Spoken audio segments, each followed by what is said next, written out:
Dracula എന്ന സിനിമയിലെ പ്രധാന കഥാപാത്രം കൈകാര്യം ചെയ്ത ആളാണ് സുധീർ സുകുമാരൻ. നിരവധി സിനിമകളിലും സീരിയലുകളിലും നിറഞ്ഞു നിന്ന സുധീർ പ്രേക്ഷകർക്ക് പ്രിയങ്കരനാണ്. സുധീർ എന്ന നടന്റെ അഭിനയ മികവ് മലയാള സിനിമ അധികം ഉപയോഗിച്ചിട്ടില്ല എന്നും വേണമെങ്കിൽ പറയാം.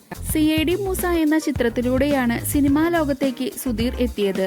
വളരെ വേഗമാണ് സീരിയൽ രംഗത്തും തന്റേതായ വ്യക്തിമുദ്ര അദ്ദേഹം പതിപ്പിച്ചത്. മിനിയം സംവിധാനം ചെയ്ത ഡ്രാക്കുള എന്ന സിനിമയിൽ എത്തിയ ശേഷമാണ് ആ നടൻ ബിഗ് സ്ക്രീൻ നിറയുന്നത്. അദ്ദേഹം പറയുന്നത് ഇങ്ങനെയാണ്: ഡ്രാക്കുള സിനിമ മുതൽ ബോഡി ബിൽഡിംഗ് എന്റെ പാഷനാണ്.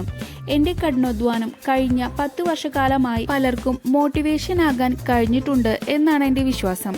പക്ഷേ ഒട്ടും പ്രതീക്ഷിക്കാതെ ജീവിതത്തിന്റെ താളം തെറ്റി. തുടരെ കഴിച്ച ഏതോ ആഹാരം ക്യാൻസറിന്റെ രൂപത്തിൽ നൈസായി പണി തന്നു. ജീവിതത്തിലെ ഏത് പ്രതിസന്ധിയെയും ചിരിച്ച് ചെയ്തിരുന്ന ഞാൻ ആദ്യം ഒന്ന് പതറി. കാരണം മരിക്കാൻ പേടിയില്ല, മരണം മുന്നിൽ കണ്ടു ജീവിക്കാൻ പണ്ടേ എനിക്ക് പേടിയായിരുന്നു. ദൈവതുല്യനായ ഡോക്ടറും ഗുരുതുല്യരായ പലരും എനിക്ക് ധൈര്യം തന്നു. ജനുവരി 11 ഓപ്പറേഷൻ കഴിഞ്ഞു. അമൃതയിലായിരുന്നു. കുടലിന്റെ ഒരു ഭാഗം മുറിച്ചു മാറ്റി. 25 സ്റ്റിച്ച് എടുത്തു. കീമോതെറാപ്പി സ്റ്റാർട്ട് ചെയ്തു. മുടി കൊഴിഞ്ഞു പോകുന്നു. ശരീരത്തിന്റെ ഭാരം കുറയും. പേരിപ്പിക്കൽ സ്കേട്ടുമടുത്തു. എല്ലാം വിധിക്ക് വിട്ടുകൊടുത്തുകൊണ്ട് എല്ലാം മറന്ന് ഒത്തിരി പ്രതീക്ഷകളോടെ അദ്ദേഹം ജീവിതത്തിലേക്ക് തിരിച്ചു വന്നു. കൂടുതൽ വാർത്തകൾക്കും അപ്ഡേറ്റ്സിനുമായി ഈ ചാനൽ സബ്സ്ക്രൈബ് ചെയ്യുക.